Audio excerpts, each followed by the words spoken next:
स्वागत है आप सभी बच्चों का अपने 10 मिनट्स शॉर्ट्स वीडियो के अंदर। तो आज हम बात करने वाले हैं पीएच स्केल के बारे में। आप सबने देखा होगा 9th स्टैंडर्ड के अंदर जब अपन आते हैं तो एक पीएच स्केल अपने सामने होती है जिससे अपन एसिड बेस और न्यूट्रल किसी सॉल्यूशन का पता लगाते हैं। क्या होते हैं एसिड, क्या होते हैं बेस, न्यूट्रल सॉल्यूशन क्या होता है, इनका किस तरह से पता लगाते हैं, ये सारी चीजें आज अपन डिस्कस करने वाले हैं। सबसे पहले बात करते हैं पीएच स्केल क्या होती है। पीएच स्केल एक पैमाना है ना, एक मापन विधि है जिसे अपन कोई सॉल्यूशन एसिडिक है, बेसिक है या उदासीन है, क्या वो अम्लीय है, क्षारीय है या उदासीन है, इसका पता लगाने के लिए अपन पीएच स्केल का यूज करते हैं।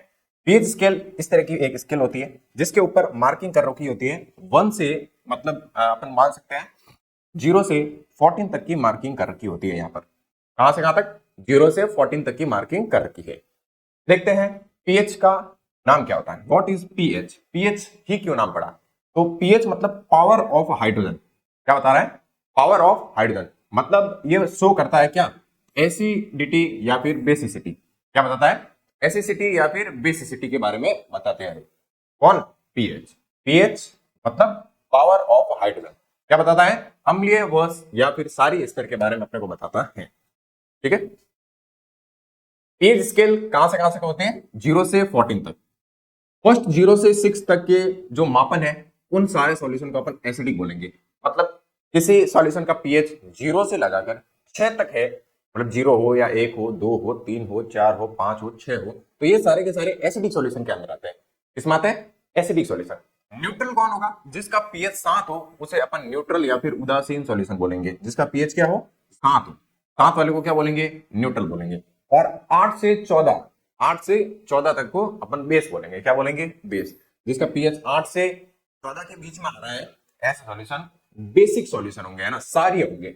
0 से 6 वाले अम्ल, 7 को उदासीन और 8 से 14 को अपन क्या बोलते हैं? सार बोलते हैं, बेस बोलते हैं। ठीक है। अब बात करेंगे, ये तो हो गया अम्ल और सार के बारे में बात। अब कौन सा स्ट्रॉन्ग अम्ल है, कौन सा स्ट्रॉन्ग सार है, कौन सा स्ट्रॉन्ग एसिड है, कौन सा स्ट्रॉन्ग बेस है, इसके बारे में बात करेंगे। तो जो स्ट्रॉन्ग एसिड है वो पूरी तरह से आयोनाइज हो जाता है, फुल्ली आयोनाइज। क्या होता है? Fully ionise. जो स्ट्रॉन्ग एसिड होते हैं वो फुल्ली आयोनाइज होते हैं। मतलब इसको यदि अपन किसी सॉल्यूशन के अंदर डालेंगे तो ये अपने कंप्लीट अपने आयनों के अंदर टूट जाएंगे, है ना। जैसे कि यदि मैं बात करूं HCl की, तो HCl कंप्लीटली आयोनाइज होगा H प्लस और Cl माइनस के अंदर, है ना। ये किसमें होगा? H प्लस और Cl माइनस के अंदर कंप्लीटली आयोनाइज हो जाएगा। लेकिन यदि मैं बात करूं, ये सारे स्ट्रॉन्ग एसिड है, स्ट्रॉन्ग एसिड क्या होंगे? कंप्लीटली आयोनाइज हो जाएंगे अपने आयंस में, कंप्लीटली टूट जाएंगे, है ना। H2SO4 है, ये जो H2SO4 है ये भी 2H plus plus SO4 minus 2 के अंदर कंप्लीटली टूटेगा, है ना। तो जो स्ट्रॉन्ग एसिड होता है वो कंप्लीटली आयोनाइज हो जाता है, पूर्णतया आयनित हो जाते हैं। लेकिन जो वीक एसिड होंगे ना, जो वीक एसिड है वो कंप्लीटली आयोनाइज नहीं होता है ना, पूरी तरह से अपने आयंस के अंदर नहीं टूटते हैं। यदि मैं इसको यदि तोड़ूं तो ये CH3COO माइनस और H प्लस के अंदर टूटेगा, लेकिन ये कंप्लीटली नहीं टूटता, इसके अंदर हाइड्रोजन के कुछ अमाउंट पड़ा रहता है ना। तो जो हाइड्रोजन है वो पूरी तरह से अपने आयंस नहीं शो कर रहा है। जिस तरह से अपने पीएच में बात की है, पीएच क्या है? Power of hydrogen. तो यहाँ पर हाइड्रोजन अपनी पूर्णतया पावर नहीं बता पाता है, इसलिए इनको अपन वीक एसिड बोलते हैं। तो जो वीक एसिड है वो अपने पूर्णतया आयनों में नहीं टूटते हैं, स्ट्रॉन्ग है वो पूर्णतया अपने आयनों में टूट जाते हैं। यही बात होगी बेस के लिए। स्ट्रॉन्ग बेस कौन सा होगा? स्ट्रॉन्ग बेस वह होगा जो अपने आयनों में कंप्लीटली टूट जाए। वीक बेस कौन सा होगा? जो अपने आयंस में कंप्लीटली ना टूटे, है ना। और एसिड वो होते हैं जो H प्लस देते हैं, बेस वो होते हैं जो OH माइनस देते हैं। यहाँ पर एसिड सारे थे, इन्होंने सारों ने H प्लस दिया है ना। और बेस ऐसा होगा जो OH माइनस देगा, जैसे कि NaOH है। जब NaOH अपने आयंस में टूटेगा तो ये क्या बनाएगा? Na प्लस और साथ में OH माइनस। जो OH माइनस देते हैं वो सारे बेस होते हैं।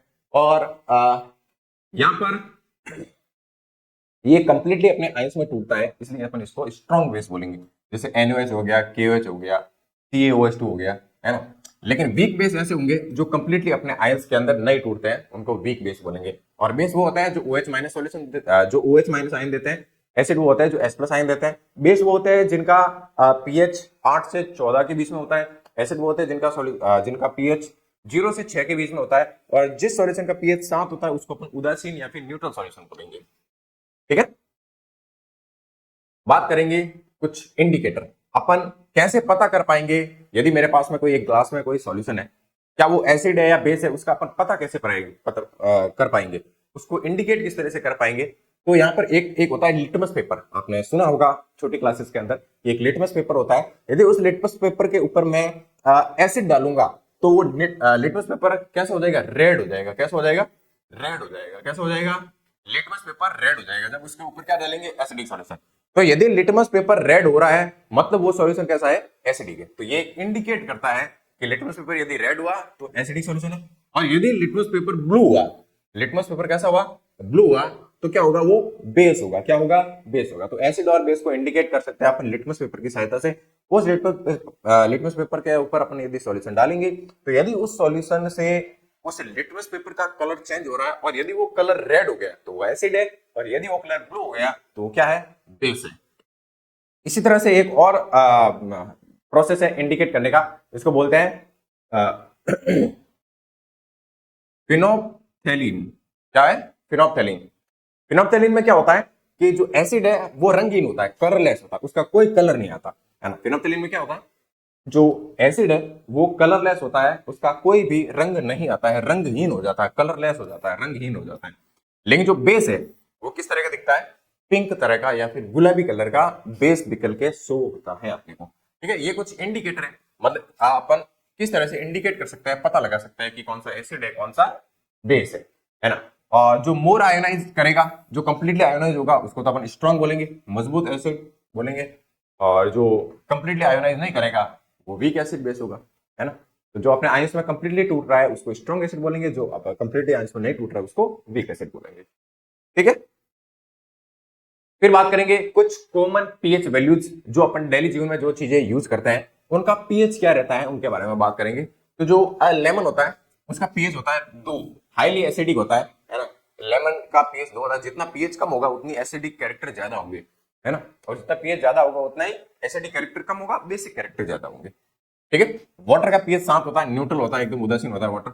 ब्लड का पीएच होता है 7.4 के आसपास, बहुत इंपॉर्टेंट है, ब्लड का पीएच पूछते हैं, है ना। तो ब्लड का पीएच कितना होता है, 7.4 होता है। ब्लीचिंग पाउडर होता है, ब्लीच वो बेसिक सॉल्यूशन होता है, तो उसका पीएच होता है 13, है ना। नींबू का 2, पानी का 7, रक्त 7.5 और ब्लीच 13। अपन कुछ नर्सिंग यूजेस के अंदर यदि देखें तो वहां पर कुछ पीएच वैल्यूज है। नर्सिंग के अंदर ब्लड का पीएच है वो यहाँ पर 7.5 बता रखा है, लेकिन 7.35 टू 7.45 के बीच में वेरी करता रहता है ना। 7.35 टू 7.45 के बीच में ब्लड का पीएच हो सकता है, ऐसा अपन मापन करते हैं, है ना। ठीक है, तो ये कुछ nursing uses of blood pH है। तो बच्चों ये अपने आज बात की है एक पीएच स्केल के बारे में, पीएच स्केल क्या होती है और इसमें कौन सा एसिडिक पीएच होता है, कौन सा बेसिक होता है। इन एसिडिक और बेसिक सॉल्यूशन का अपन पीएच स्केल की मदद से अपन इनका पता कर पाते हैं। साथ ही कौन एसिड है कौन बेस है इनका इंडिकेशन, और अलग अलग टाइप ऑफ सॉल्यूशंस के अपन ने पीएच देखे हैं, साथ में ब्लड का पीएच देखा है, नर्सिंग में कौन कौन से पीएच यूजेज होते हैं उनके बारे में देखा है। तो आई होप आप सबको पीएच स्केल के बारे में एक कंप्लीट डिटेल वीडियो मिल गया होगा। थैंक यू बच्चों, इसी तरह से अपन मिलेंगे किसी अगले नए शॉर्ट टॉपिक में, तब तक के लिए धन्यवाद।